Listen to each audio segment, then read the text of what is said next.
가상체험 세 번째, 보소서 아들이니이다 보라 내 어머니라 라는 제목으로 하나님 말씀 나누도록 하겠습니다. 우리나라에 기독교가 들어왔을 때 기독교인들이 조상님께 제사를 지내지 않는 것 때문에 효를 모르는 종교, 말 그대로 이런 욕을 먹지요. 에미에비도 모르는 종교.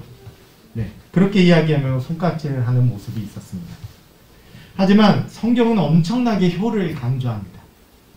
오히려 단순히 효도해야 될 것을 넘어서 효가 곧 신앙의 모습임을 이야기합니다. 그래서 어떤 목사님들은요, 기독교가 효를 강조하는 종교임을 말하기 위해 오늘 본문을 이야기하는 모습도 있습니다. 오늘 본문을 보면 이렇습니다. 26절, 27절 말씀인데요. 예수님께서 십자가에 달리신 예수님께서 십자가 아래서 슬픈 얼굴로 자기를 올려다보고 있는 어머니 마리아를 봅니다. 그리고 그 옆에는 자기가 사랑하는 제자 요한이 있습니다. 그때 예수님이 말씀하십니다. 여자여 보소서 아들이니이다. 여기서 여자여라는 말이 누군가에게 상당히 불쾌하게 들릴 수 있습니다. 어머니를 두고 여자여라고 말을 한다면 기독교를 싫어하는 사람이라면 오히려 이 부분을 보면서 거라, 거 봐라, 얼마나 불효의 종교면 이 자기 어머니한테도까지 여자여라고 얘기하냐, 이렇게 오해할 수도 있는데요.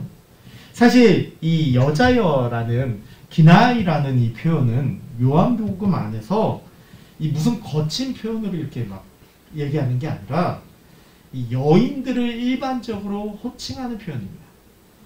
그러니까 일종의 문화적 차이가 있지만 이것이 뭔가 약간 여자여, 어머니한테 여자여 이렇게 해서 뭐 하대하고 그런 것이 아니라 뭔가 상당히 이렇게 여성에게 말하는 그런 표현인 것이죠.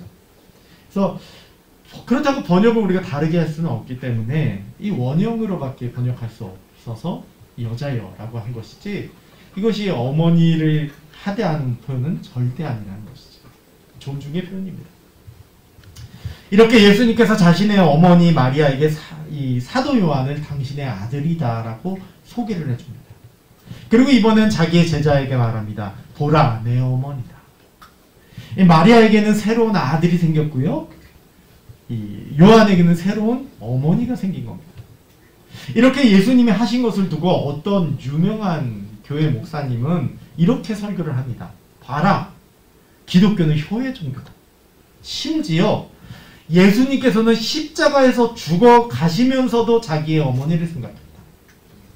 그리고 단순히 생각하는 수준으로 끝난 게 아니라 어머니의 복지를 생각했다. 네, 어머니의 복지를 위해 힘을 썼다.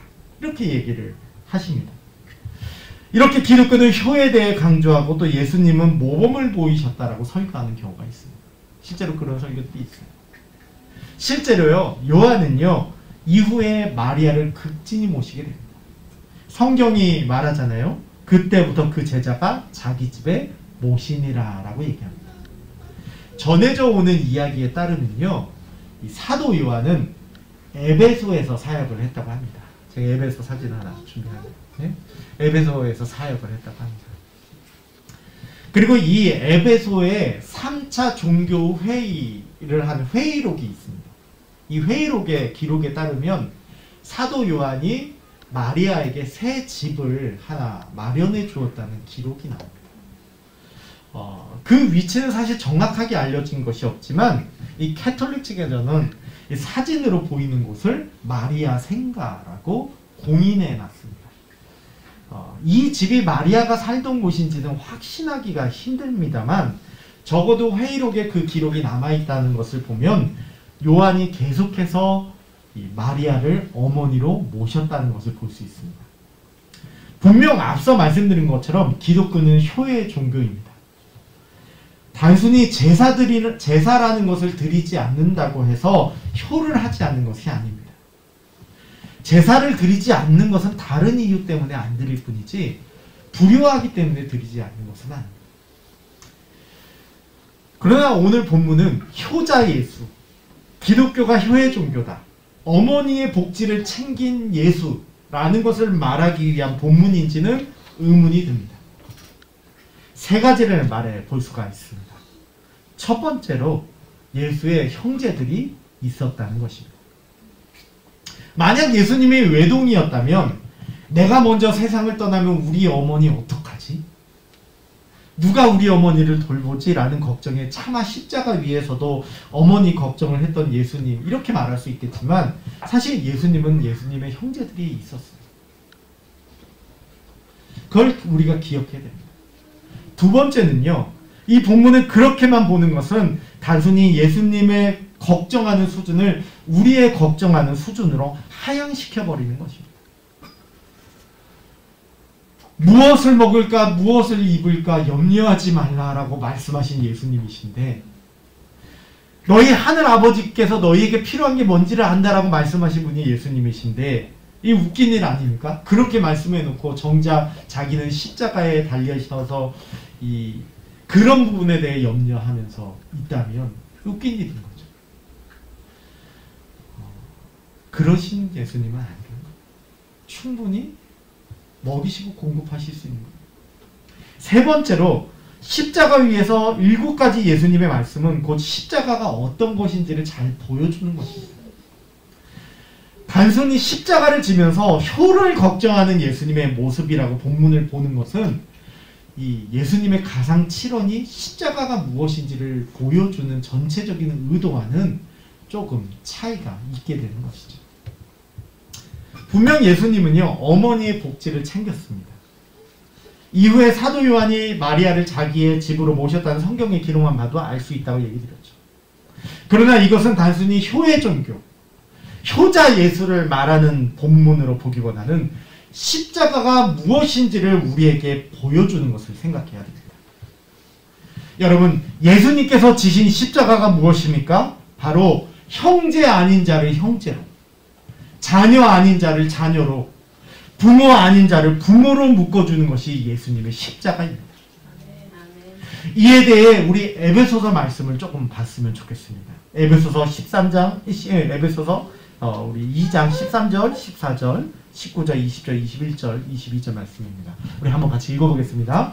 이제는 전에 멀리 있던 너희가 그리스도의 피로 가까워졌느니라.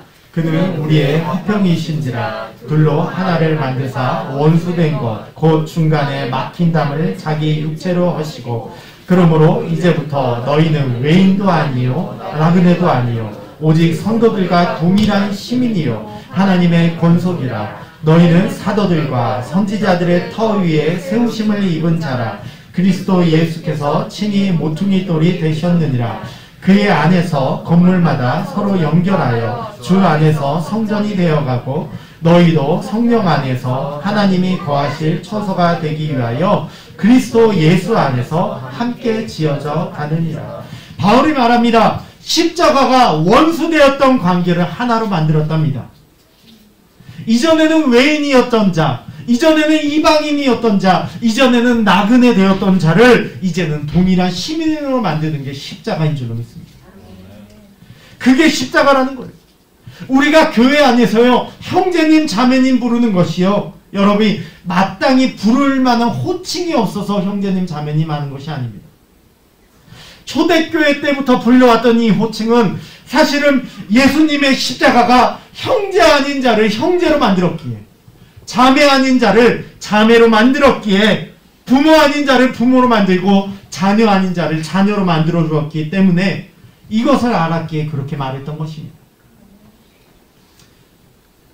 여러분, 십자가는요, 형제 아닌 자를 형제로 만드는 사건입니다. 어머니가 아닌 자를 어머니로 만들고 자녀가 아닌 자를 자녀로 만드는 게 십자가입니다. 예수님은 그 벽을 허우셨습니다. 우리 또한 본문을 추가로 볼 것이 있습니다. 마가복음 3장 31절에서 35절까지 말씀입니다. 우리 잠독해서 읽어보겠습니다. 그때 예수의 어머니와 동생들이 와서 밖에 서서 사람을 보내어 예수를 부르니, 무리가 예수를 둘러 앉았다가 여짜오되, 보소서 당신의 어머니와 동생들과 누이들이 밖에서 찾나이다. 대답하시되 누가 내 어머니며 동생들이냐 하시고 둘러앉은 자들을 보시며 이르시되 내 어머니와 내 동생들을 보라. 누구든지 하나님의 뜻대로 행하는 자가 내 형제요 자매요 어머니니라. 여러분, 예수님이 자기 가족 버리신 것 같습니까? 아닙니다. 그런데 왜 이 말씀을 하실까요? 바로 아까 우리가 본 에베소서 말씀과 동일한 것입니다. 십자가가 새로운 가족 공동체를 만든다는 것입니다. 우선적으로 하나님과 우리와의 관계를 회복시켜서 이전에는 하나님을 향해 감히 나아갈 수 없었던 죄인들이 이제는 하나님을 친히 아버지로 부를 수 있게 만드는 십자가인 것입니다. 하나님이 우리를 친히 자녀 삼아주시고 십자가인 것입니다. 그리고 그 벽을 허무신 예수님이 십자가로 인해 우리의 이웃이 하나님 안에서 우리를 한 가족 만든다는 것입니다. 이게 초대교회의 모습에서 너무나도 잘 나타납니다. 불가능한 일이 아닌 것 같아요. 사도행전 2장 44절에서 47절 말씀을 보니 이런 모습이 나옵니다. 여러분, 물건을 서로 통용하며 재산과 소유를 팔아 필요가 있는 사람에게 나눠주고 같이 식사하고 떡을 떼며 기쁨의 공동체를 만듭니다.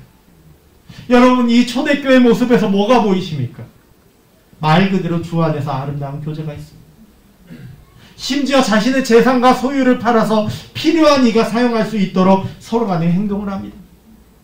같이 집에서 떡을 떼며 먹으며 교제를 합니다. 여러분, 이게 가능할까요? 유일하게 가능하다면 가족이 아니면 불가능합니다. 정말 가족 공동체와 같은 모습이 일어나는 것이죠. 얼마 있는 이들끼리만 뭉칩니다.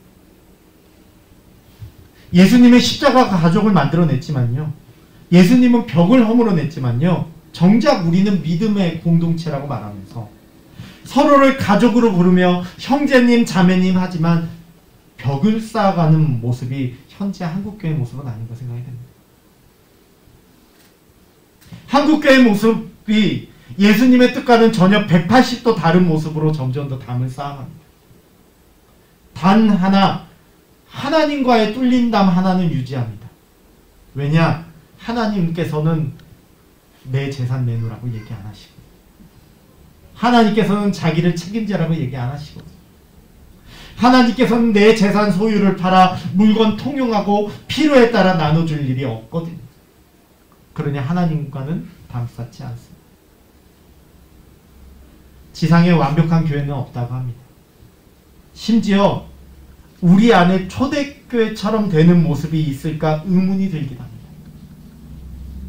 마치 오늘 말씀은요, 가상칠언 첫 번째 말씀처럼 우리에게 숙제를 던져줍니다. 가상칠언 첫 번째 말씀이 무엇이죠? 원수를 용서하고 사랑하는 것이었습니다. 여러분, 제가 첫 번째 설교 때 얘기 드리지 않았습니까? 저 그거 설교 못하겠다. 우리 한번 생각해 보세요. 원수를 용서하고 사랑하기는커녕 가까운 자를 용서하고 사랑하지도 않아요. 하지만 십자가는 우리에게 그 숙제를 던져줍니다. 오늘 말씀도 우리에게 비슷한 어려운 숙제입니다. 주 안에서 가족이 탄생하는 예수님의 십자가가 우리의 이기심과 우리의 욕심 때문에 벽이 세워져 갑니다. 그 상황 속에서 우리가 지금보다는 더 나은 가족이 되어야 될 숙제가 우리에게 있는 줄 믿습니다. 우리가 주 안에서 주께서 허물어 놓으신 벽들이 점차 우리가 벽을 쌓아가지 않는 모습, 그게 우리의 숙제인 것 같습니다. 주께서 십자가 아래서 만들어 놓은 가족들, 때로는 가족들끼리도 싸워요. 하지만 그 십자가 아래서 만들어 놓은 가족들이 가족답게 세워져 가는 것이 이 가상칠언 아래서 우리에게 주어진 어려운 숙제입니다. 솔직히 우리 교회가요, 많은 목사님들께 칭찬을 받습니다. 가진 것이 얼마 없음에도 불구하고 나눌 줄 아는 교회이기 때문이에요. 우리 교회 예산의 몇 배가 넘는 교회가 우리 교회보다 구제헌금이 적다는 사실에 제 적자에 놀랐습니다. 참 우리 교회는 그래도 벽을 허무는 모습, 자기들끼리만 벽을 쌓고 누리려는 모습이 아니라 벽을 허물고 가족화에 대해서 조금이라도 힘쓰려는 모습이 있는 것 같아요. 그래서 칭찬을 받습니다. 그런데 제가 얼마 전에 한 기사를 봤습니다. 기사 제목이 이렇습니다. 빚만 1억 5천만 원, 가족도 버린 이들을 품은 죄. 한 목사님이 가족들도 버린 장애인들을 품은 겁니다. 그들을 먹이고 그들을 치유하고 그들과 함께 살아가는 데 있어서 돈이 부족하다 보니 이 목사님이 진 빚만 1억 5천입니다. 사진들이 좀 있는데요. 이렇게 사모님은 음식을 해서 그 장애인들을 먹이고 또 목사님은 장애인들의 머리를 깎아주고 함께 식사 공동체를 이루고 함께 처음 바다를 본다는 장애인들 데리고 같이 가서 바다를 보러 가요. 목사님 건강이 좋지 않은데 몸이 아픈데 병원 치료비가 두려워서 병원에 가잖아요. 그러면서 오히려 빚만 1억 5천으로 이들을 품고 있어요. 가족들에게 때로는 돌려보내려고 했답니다. 그랬더니 가족들이 하소연을 하면서 다시 목사님에게 돌려보내더래요. 가족도 버린 이들을 가족으로 품은 목사님입니다. 저는 이 목사님의 모습을 보면서 숙제를 봅니다. 우리 교회가 건강한 교회다라고 차마 명함을 내밀 수가 없어요. 적어도 우리는 빚이라도 없기 때문에. 자, 한 번은 이 목사님한테 충청도 쪽에 계시다는데 우리 그 상원교회 같이 그 장애인 단체 섬기는 저랑 같이 섬기는 그 후배 목사님이랑 한번 방문하기로 약속을 했어요. 우리 한번 꼭 가보자. 이 목사님한테 한번 꼭 가보자. 여러분, 우리의 숙제가 있는 것 같습니다. 우리는 지금으로 충분해. 지금으로 만족스러워. 이 정도면 참 좋은 관계야. 생각하지만 사실은 주께서 만드신 십자가의 가족은 어찌 보면 우리가 알게 모르게 보이지 않는 벽을 쌓아서 가족 같지 않은 공동체로 만들어가는 건 아닌가 싶습니다. 조금 더 벽을 허물어져 가요. 그 숙제가 우리 모두에게 있는 줄로 믿습니다. 그 숙제를 감당하며 나갈 수 있기를 주님의 이름으로 권면드립니다. 이 시간 우리 같이